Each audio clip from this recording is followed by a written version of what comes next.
وسبحان الله وما أنا من المشركين. السلام عليكم ورحمة الله وبركاته.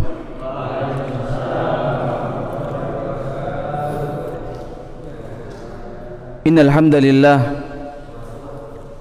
نحمده ونستعينه ونستغفره ونعوذ بالله من شرور أنفسنا ومن سيئات أعمالنا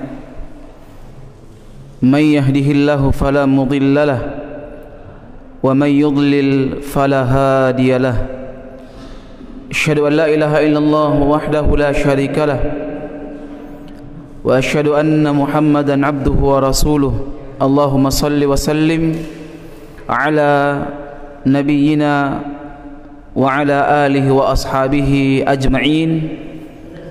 Amma ba'd, kaum muslimin yang dimuliakan oleh Allah Subhanahu wa taala, tiada kata yang pantas kita ucapkan di pertemuan yang baik ini kecuali tetap kita memuji Allah Subhanahu wa taala atas begitu banyak nikmat yang diberikan kepada kita semua. Nikmat iman, nikmat Islam, dan nikmat dihidupkan di atas sunnah Nabi yang mulia alaihi salatu wassalam. Dan semua nikmat ini merupakan harta perbendaharaan terbesar seorang muslim.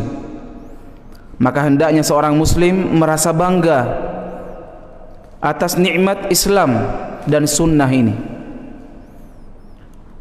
Selayaknya seorang muslim bahagia atas nikmat Islam dan sunnah ini.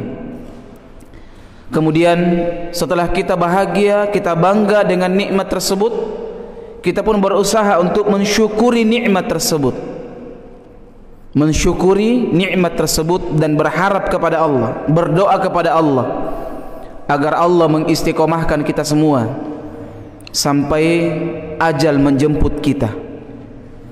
Kaum muslimin yang dimuliakan oleh Allah Subhanahu wa taala, sedikit kita akan membahas di pertemuan yang baik ini, masih sedikit membahas tentang amalan ringan, yakni menjaga salat berjamaah. Menjaga salat berjamaah. Nah, kita sudah sebutkan dalil-dalilnya. Kemudian bagi para wanita, kita juga telah sebutkan lebih utama mereka melakukan salat di rumah, ya, melakukan di rumah-rumah mereka. Ini yang lebih utama. Kemudian di sini dikhususkan lagi, Pak, untuk lebih semangat menjaga salat berjamaah subuh dan isya. Subuh dan isya. Nah, ini dua paling berat ini salat ini, Pak. Ya. Nabi SAW dalam riwayat Imam Muslim dari sahabat yang mulia Utsman ibnu Affan. Siapa Utsman bin Affan? Sahabat. Apalagi dia? Mertua atau menantu? Menantu Nabi SAW. Kemudian beliau juga diantara apa?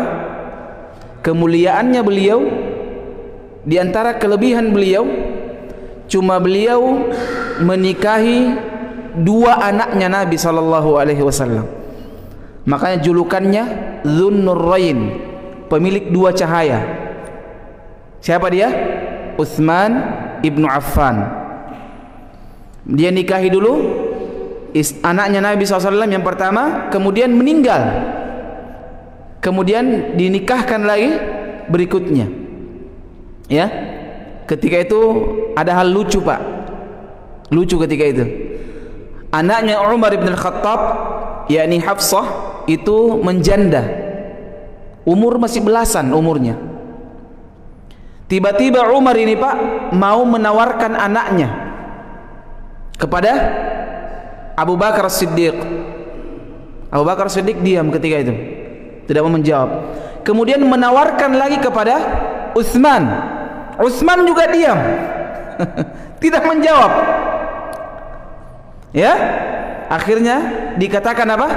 Utsman akan menikah dengan wanita yang lebih baik daripada Hafsah, dan Hafsah akan dinikahi oleh laki-laki yang lebih baik daripada Utsman bin Affan. Apa yang terjadi, Pak? Ternyata Utsman dinikahkan oleh anaknya Nabi sallallahu alaihi wasallam, dan Hafsah dinikahi oleh Nabi sallallahu alaihi wasallam. Masya Allah. Ini keutamaan Utsman ibnu Affan radhiyallahu taala anhu. Keutamaan berikutnya, beliau juga diantara sahabat, salah seorang sahabat yang paling kaya. Nah, ini pelajaran juga buat kita, Pak, bahwa Islam ini dibutuhkan juga orang kaya, Pak. Dibutuhkan juga orang kaya. Ya, jadi salah itu, Pak, kalau apa namanya? Kismin. Miskin, ya. Biar saya miskin, tidak apa-apa. Ya. Karena jangan terlalu sibuk dengan dunia umpamanya. Akhirnya dia tidak mau kerja, Pak. Ya, sering izin, tiap hari izin di kantor. Untuk apa? Katanya pergi untuk agama Allah Subhanahu wa taala. Ini tidak dibenarkan ini, Pak. Ya, tidak dibenarkan di dalam Islam. Karena Islam ini sangat memerintahkan kepada pemeluknya untuk apa? Berusaha, Pak. Selama ada kesempatan maka manfaatkan itu kesempatan. Nanti kaya ki Ustaz, bagus kalau kaya, Pak. Bagus kalau kaya, ya. Nanti kaya ki Ustaz, iya bagus kalau kaya, Pak. Ya, kaya yang faham agama, supaya mereka bisa memanfaatkan hartanya untuk apa? Menolong agama Allah Subhanahu wa ta'ala. Kaya yang dilarang, Pak, kalau kaya memperkaya pribadi saja, hartanya untuk pribadi saja, dimanfaatkan untuk pribadi saja, tidak ada untuk sosial, tidak ada untuk agama Allah Subhanahu wa ta'ala. Jadi ini Pak Utsman salah satu sahabat yang mulia, Pak, membeli sorga dengan hartanya. Utsman ibnu Affan radhiyallahu taala anhu. Beliau meriwayatkan dari Nabi sallallahu alaihi wasallam. Ya. Beliau mengatakan, Nabi mengatakan, "Man shallal isya fi jamaah." Barang siapa yang melaksanakan salat dengan berjamaah, yakni salat isya. Salat isya, fa ka'anna maqama nisfal lail, maka dia sama dengan orang melaksanakan salat separuh malam. Separuh malam, Pak. Umpamanya malam itu dimulai waktu maghrib, berakhir waktu subuh. Itu berapa jam, Pak, kira-kira? Ada 12 jam belum ya? 10 jam ya? Iya, berarti kita 5 jam. Terhitung orang sholat 5 jam, Pak. Ya. Kemudian kata Nabi SAW, wa man shallat subh fi jama'atin fa ka'annama shallal laila kullah. Barang siapa yang sholat subuh berjamaah, maka dia sama dengan orang melaksanakan semalaman penuh. Jadi orang yang sholat isya dan subuh, Pak, menjaga ini dengan berjamaah, maka dia sama dengan orang yang sholat dari malam sampai subuh, Pak. Terhitung sebagai orang yang sholat semalam penuh. Berapa halanya itu, Pak? Dia sudah tidur dia, Pak, tapi masih tercatat pahala bagaikan orang yang melakukan sholat. Sebab apa? Menjaga sholat isya dan sholat subuh secara berjamaah. Kaum muslimin yang dimuliakan oleh Allah Subhanahu wa taala. Ada beberapa dalil di sini, Pak.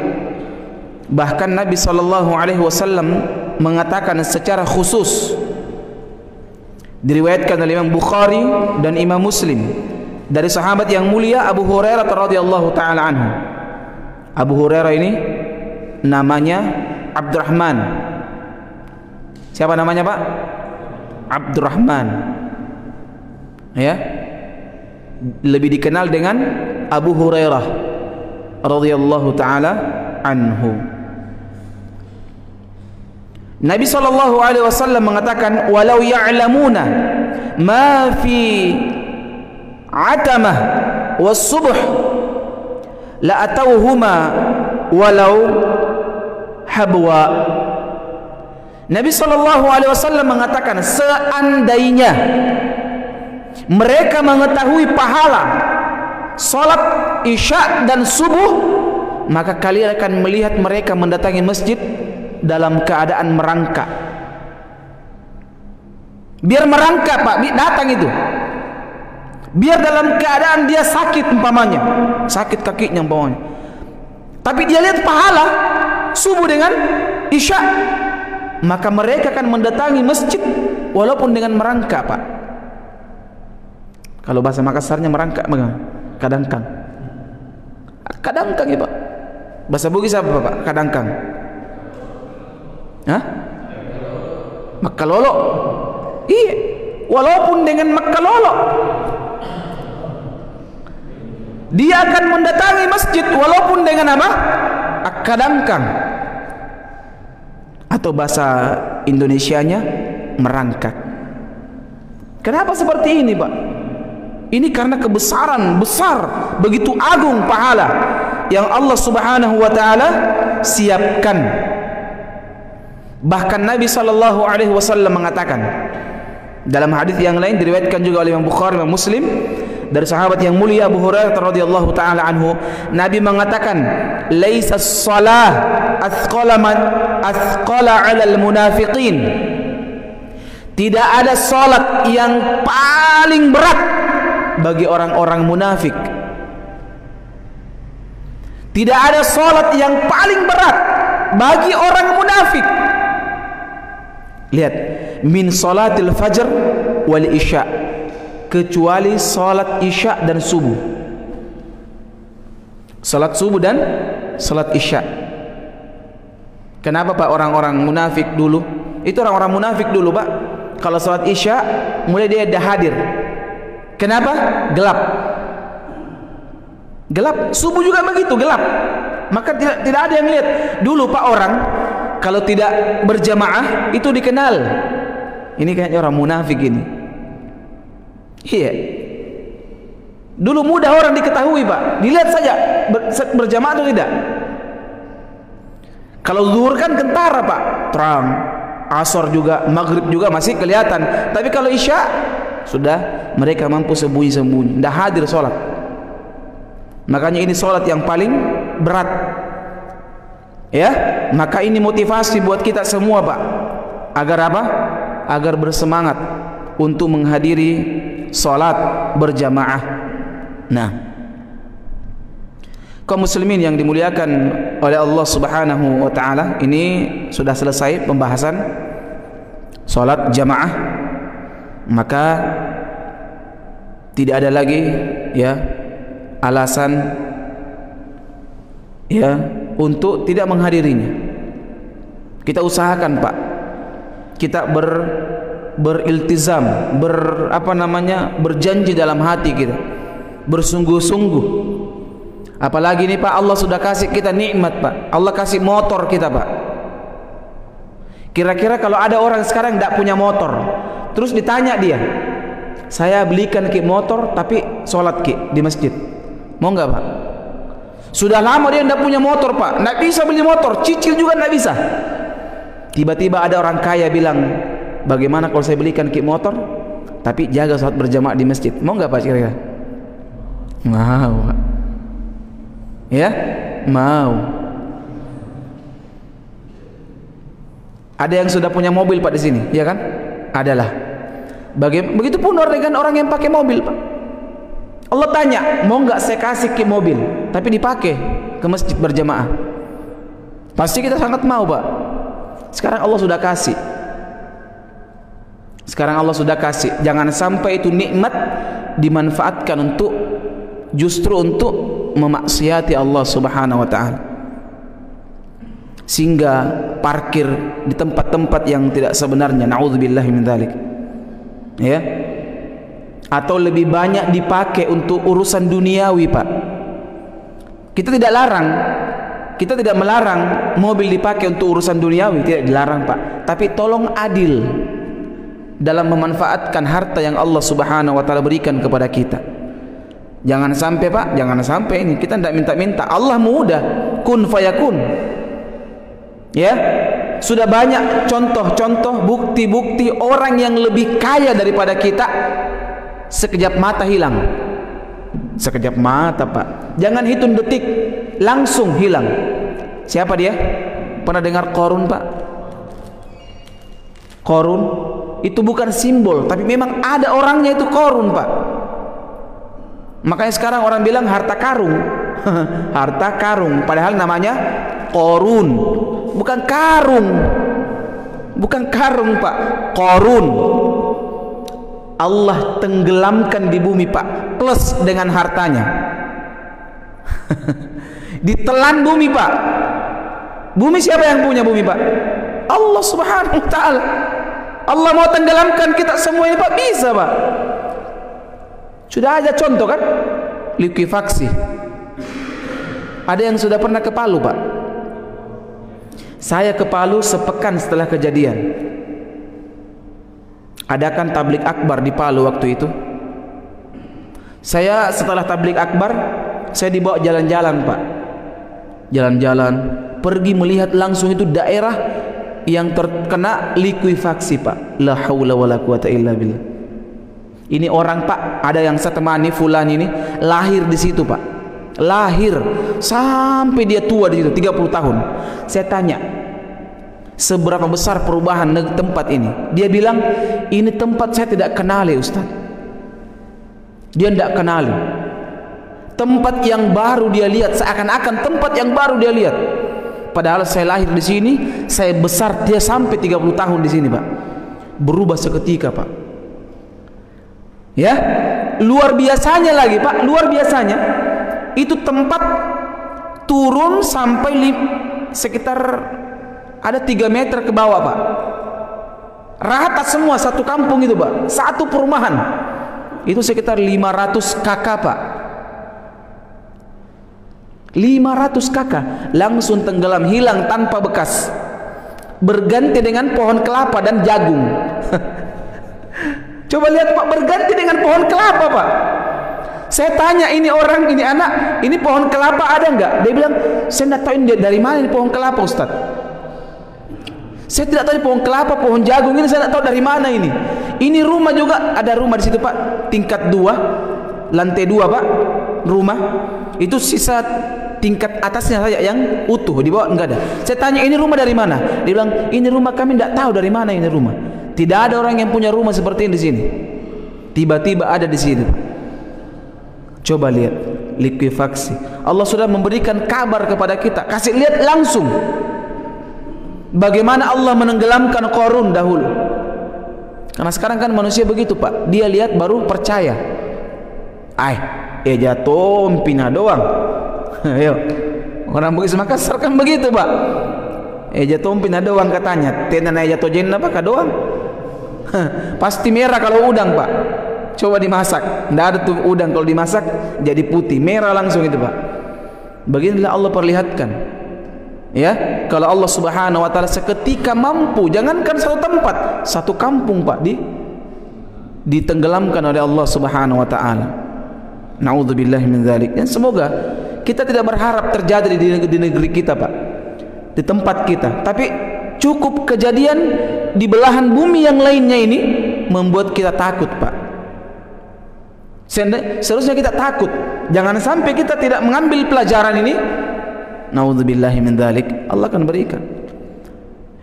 Dan sering saya juga sampaikan Pak, jangan suka ada kejadian begitu langsung diteliti.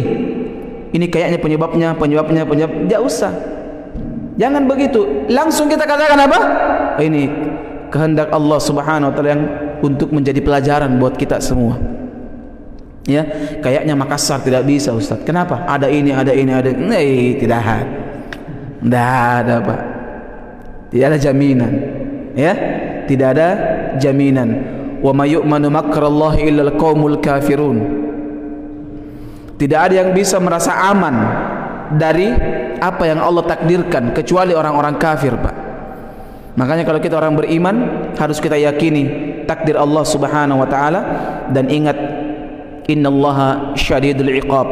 Sesungguhnya Allah maha keras siksaannya, Pak, bagi mereka-mereka yang ingkar kepada Allah Subhanahu wa taala. Makanya banyak-banyak bertobat sebelum Allah Subhanahu wa taala mengirimkan kita ujian yang menimpa saudara-saudari kita.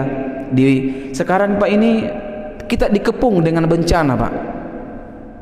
Negara kita sekarang dikepung dengan bencana. Belum selesai corona, datang lagi bencana di tempat-tempat yang lain, banjir, datang hujan banjir, tenggelam mereka sampai ke tingkat 2-nya, Pak, tenggelam. Nauzubillahi min dzalik.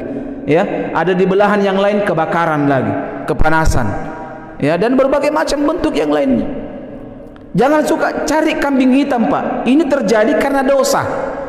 Terlalu banyak dosa dan maksiat. Dosanya siapa, Pak? Jangan suka, ini kayaknya dosanya nih, nih. Tidak, kita semua yang punya dosa ini, Pak. Kita semua yang punya dosa ini. Jangan suka disalahkan, ini sejak memimpin ini negara cilaka terus ki. Jangan begitu, Pak. Tidak ada itu begitu-begitu. Bukan salahnya pemimpin ini, Pak. Salah kita semua. Kita semua yang salah, dan ini akibat dosa-dosa kita. Maka tidak ada jalan lain kecuali memperbanyak istighfar kepada Allah Subhanahu wa taala, memohon ampun kepada Allah Subhanahu wa taala, dan mulai sekarang, Pak, kita berubah untuk memperbaiki ibadah kita kepada Allah Subhanahu wa taala. Kita sudah sebutkan di antaranya yakni menjaga salat berjamaah di masjid. Semoga Allah memberikan taufik kepada kita semua. Mungkin ada tanya jawab, kita akhiri dulu ya. Subhanakallahumma wa bihamdik asyhadu an la ilaha illa anta astaghfiruka wa atubu ilaik. Walhamdulillahi rabbil alamin.